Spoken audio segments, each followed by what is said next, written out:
What is inside a lava lamp? Let's slice to find out.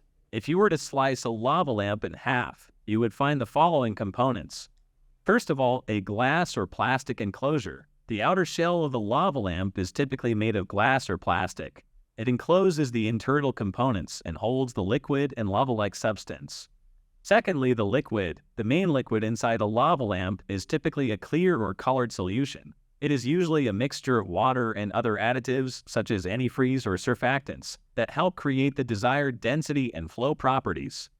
Thirdly, the lava-like substance, often referred to as lava blobs or lava wax, is made of a heat-resistant wax or similar material. It floats within the liquid and creates a flowing effect when heated.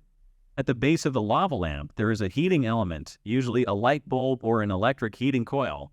This heat source is responsible for warming the liquid and lava-like substance, and it works as a main source of light as well.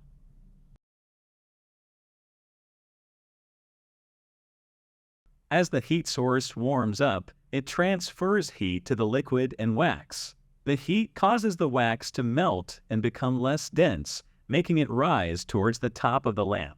As the wax rises to the top, it moves away from the heat source, cools down, and becomes denser again.